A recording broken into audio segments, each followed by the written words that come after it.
Thank you very much for inviting me to this amazing conference. It's really inspiring, and I think that all this different speech can make you also think in new ways.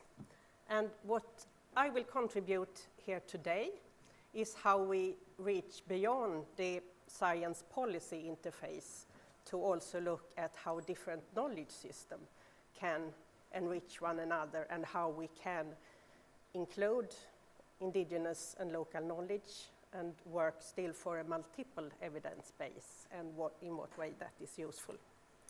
As Neville said, I am working at the Stockholm Resilience Centre, and that is an institution at Stockholm University with transdisciplinary research for sustainability sciences. And SwedeBio is acting here as a knowledge interface between practice, policy, and science. And one of our issues is to work out with how to connect across different knowledge systems.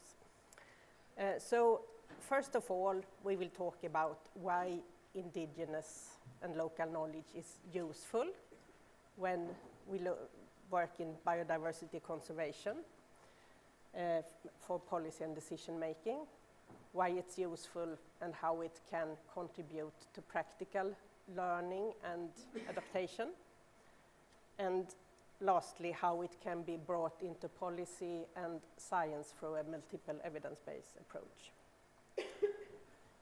Here I want all of you to think a bit about how you perceive yourself sharing of knowledge or exchanging knowledge, or how you are connecting with people who are not within your own discipline. All knowledge we have on Earth is actually based on how people have over millennia connect with one another. And also as scientists, when you meet new people, when you meet new concepts, you're getting more inspired to work. But then, of course, you also have meetings that is hard, where you don't understand one another, and we have a lots of power relation invited. We always have to remind that this knowledge, meetings of knowledge system, is based on human relations with respect and reciprocity. People will have knowledge we really want to share, and some that we want to keep to ourselves. That is evident in all different occasions. When we talk about knowledge system, we used to talk a lot about connecting, because this is something you do active and with curiosity and at the freedom for each one involved. Actually, also, when we talk about indigenous and local knowledge, there is a view that we talk about integration. And in some way, this is a very good idea, but sometimes it means also that you pick a part of a knowledge system, of a complex knowledge about an ecosystem, for example, and put into a peer review in another context. And that can many times be misinterpreted, and it can also be completely irrelevant if you take it out of its context. So another way to work on knowledge, and here we come to the connection, is that we have actually parallel knowledge systems. You have worldviews and experiences that are creating its own evidence. Each knowledge system have own functions and institutions and way of create evidence. The thing is how to create then the connection and the confidence and the way you discuss between them. Then you also have the co-production or co-generation or co-design of knowledge that you can do when you have the basis of understanding one another on equal level. To give some examples of how knowledge can be useful for very practical conservation, we can just think about that all those hunters, fishermen, smallholder farmers, and not local communities are observing and living and practicing in the environment all over the time. They have a long time perspective. They are also getting into the local environment in a way that is really useful when you need to understand complex situations. So that means that community-based monitoring schemes can really be an important source for large-scale data and for understanding environments. Here is a study that is based on 104 cases of monitoring in conserved areas. And we can conclude that both the scientist-based monitoring as well as the local is efficient in getting out data. But what is interesting is that as long as you work on local level, the monitoring done by local people will be much faster than in resulting in decisions and even in implementing the needed governance decision based on the data. Whereas the scientist models for monitoring do take the same information, but it takes merely 3 to 9 years in this case, generally speaking, to get it implemented and get also then decisions made who follow it. An example also of a project that have been successful so far from Greenland is how the Greenland government have been encouraging communities voluntarily to monitoring their own natural resources. It's not all that have gone into it, but among the ones that are doing it, it has been quite remarkable how much data that have come out. In many times, if you say in 90% of the case, it coincides with the same scientific data. But there is also a huge amount of data that is coming in that was not at all available, where you do not even have scientific data about the areas or about the nesting situations for birds and so on. It has also come in well-formulated suggestions based on the observation from the communities. And actually the local municipal authorities have responded favorable to most of them. So it has been a way of finding local solutions based on the local data that also creates confidence and a fast implementation based on what have been found out. To come up to another level, as we now was working or looking at the local level and the value of monitoring in a more local perspective. The intergovernmental platform on biodiversity and ecosystem services, when they started their work, among their operation principles, they also actually put to recognize and respect the contribution of indigenous and local knowledge to the conservation and sustainable use of biodiversity. And this was actually the result of experience from Millennium Ecosystem Assessment, that it was really a need, as many times it's lacking local data, it's lacking understanding of several systems. If you compare with climate data, biodiversity will always be locally based. So whatever aggregation you do, you need to have local data. So this is actually something that IPBES is working on how to do. And as we heard yesterday regarding the pollinator assessment, it was the first thematic assessment of IPBES that were piloting how to integrate indigenous and local knowledge. And in the summary for policymakers that was adopted now at IPBES 4 in Kuala Lumpur recently. There is quite impressive how much of this evidence that have brought in through dialogue workshops, global dialogue workshops, but also authors meeting where you have had contributions, that actually the indigenous and local knowledge have been contributing also to a global thematic assessment. So then we also come to the issue of how we can aggregate and use knowledge from other knowledge systems across scales. And Stockholm Resilience Centre have, at the basis of following different international processes, in particular the CBD and the IPBES, for example, trying to understand how we can make use of knowledge system in assessment processes.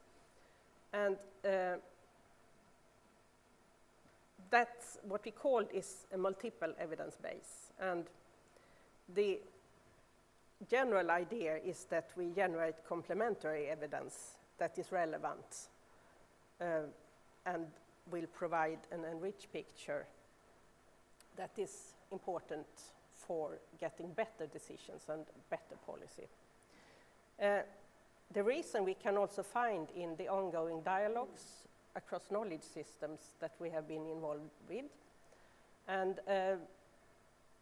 the Guna Yala dialogue was held back to back with the Panama meeting that established IPBES. And it was initiated actually by a local indigenous organization, La Fundación para el Conocimiento Indígena in Guna Yala, that is an indigenous territory. And the main topics was about validation, documentation, and sharing, and also, of course, co-production of knowledge. Validation was identified like a really critical point, and that is also how we came in to look upon how we can create a multiple evidence base. But other very basic essential principles for sharing knowledge that always have to be in place, and that means in whatever case you are having the connection with the local knowledge holders, is the building of trust, respect, reciprocity, equity, transparency, that many have talked about also in other presentations. And also the free, prior, and informed consent that I think that most scientists also know about as a means of having consent before starting their scientific work. This is how we can look at the multiple evidence base as a model. As you see, also the different science have their own independent valuation systems that are many times discussed also within science, between social science, natural science, transdisciplinary knowledge, and so on. And at the same way, the indigenous knowledge systems have their own governance institutions. They have a way of validating knowledge as they have to use it over and over again in practice. So within a knowledge system, it's seldom a problem with validation. The problem is then also between the scientific streams, but also between the knowledge stream. You can also see that you mix them. And if you look at them then as the enriched picture beyond, you can see that you can do different things when you have the knowledge. And if you have contradictions between the different streams, that will also be an interesting case where you have to go in depth and understand better why the differences occurs and create new research questions, for example. An example where it has been applied since long time is in participatory plant breeding, where you make use of local farmers' knowledge of in situ conserved diversity and have plant breeders then to support in how to make the best crosses. This is how you can look at the enriched picture if you take the examples of a seed system with participatory plant breeding. Another example is a study done by the Swedish Biodiversity Centre together with the Sami Parliament in 2013. The mountains where the Sami people have the reindeer herding, it has been a debate on the sustainability of the system. What is interesting here and what really make things much more understandable is when you bring together different academic studies that many times is as a snapshot of different situation at different stage with Sami knowledge about reindeer herding that have many long perspective over time and so on. And what you see then is that actually the reindeer herding is sustainable because of its rotational nature, because of that you place the reindeers where it sustained the environment, and that we have the conflicts where we have to solve is, for example, with the carnivores and so on. So yeah, it's an example of how it's really important to get the knowledge systems together to get the full picture of how to work. So when you see here,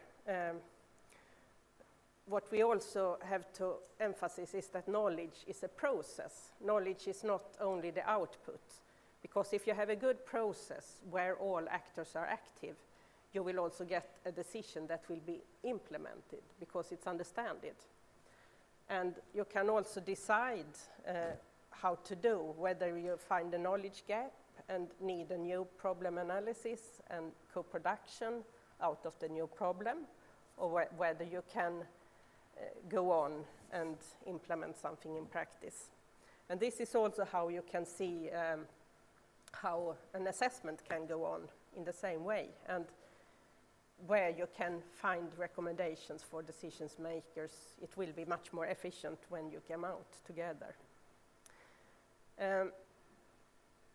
When we come to aggregation, we can see that you can use different approaches, where of course indigenous and local knowledge holders need to have part in doing risk analysis and opportunities also when you use the data.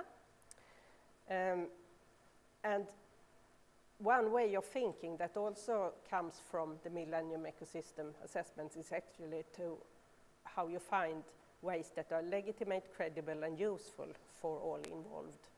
And this is a kind of a key to get meaningful decisions that will be implemented.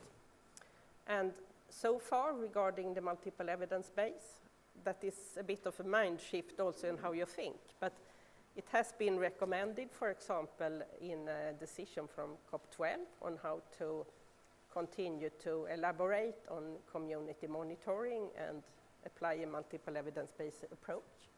The IPBES is also part of the thinking of how to do this.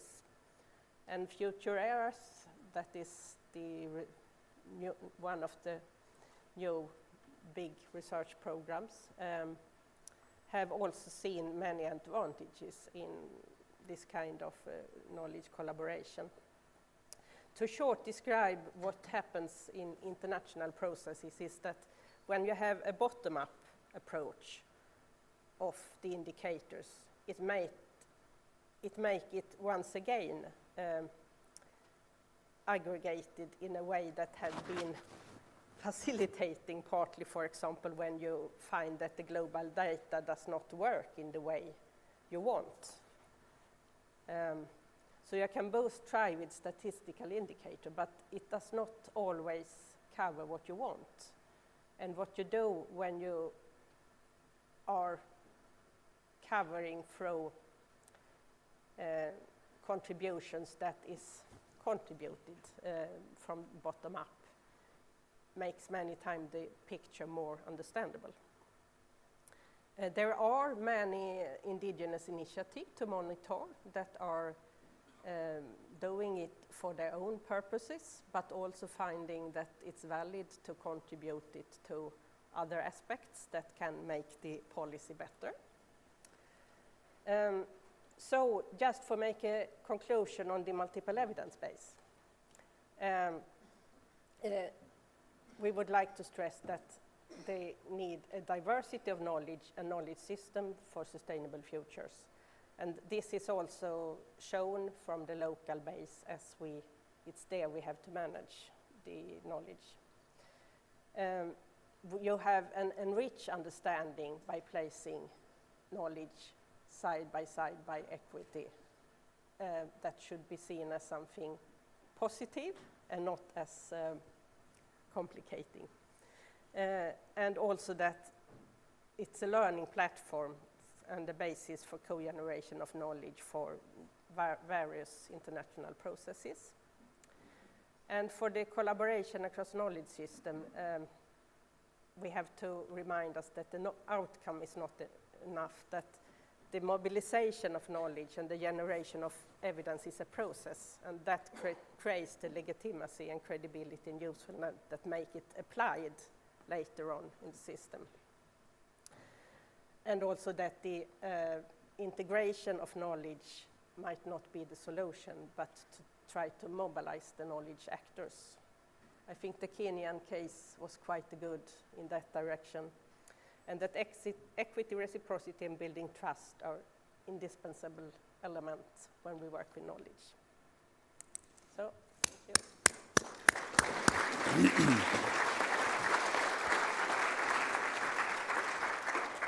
Excellent. Thank you ever so much, Pernilla. I think we've got time again for two maybe quick questions if we have them, and then obviously any further discussion can be taken up in the coffee break. So first question over here, and maybe there's one on this side. Yes, we have one here. Hi, thanks. That was a great talk. One of the things that I've always often found curious is if you look at sort of funding from DFID into projects overseas, the emphasis that's placed on co-production and participatory approaches is often enormous. And when I look inside the UK to the degrees of local knowledge that we might have and the extent to which we're tapping into that, the implications of the rather formal ways in which we monitor features on protected areas and what that says about local participatory engagement, all seems a bit curious. I wondered if you had any views on the extent to which we could make better use of our local and indigenous knowledge in the UK. Okay. The question is interesting because, for example, when we worked in the Convention on Biological Diversity, it's always seen as the local and indigenous knowledge, or traditional knowledge as it's called in the CBD, is something for us up there in the north in Scandinavia. And so they leave more or less for us to bring on these issues. But I would say that one of the workshops yesterday was about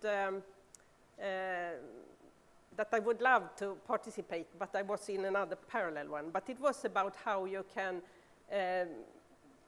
bring the social knowledge into the conservation systems. And I assume that that workshop presented a bit about this, that actually it's the same idea that if you have the farmers that are active to observe and be interested and proud of what they are doing, you will have a result. If you are trying to get them to do something they do not want to do, it will be impossible. So just to involve them in ways, I mean, and here all local contexts are different, but one of the strongest points we have is actually that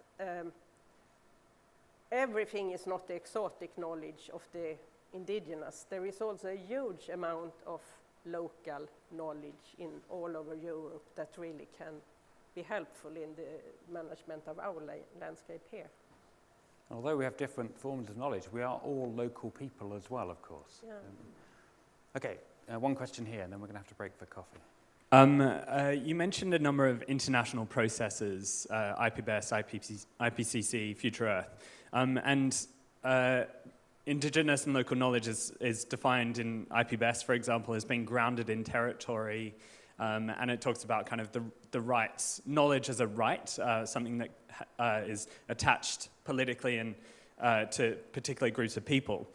So the global scale at these international processes, it kind of sits uneasy, that global scale, with this idea of indigenous or local knowledge that is situated in a place on the earth. So these international processes have very, very limited access to the types of people and the people who can actually participate.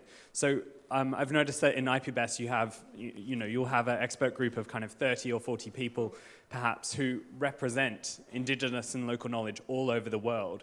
So I was wondering if you could just comment on kind of whether or not there are people in indigenous and local communities who are having kind of, if there is political kind of conflict about this idea that certain people are representing them, but then being denied access to those international processes.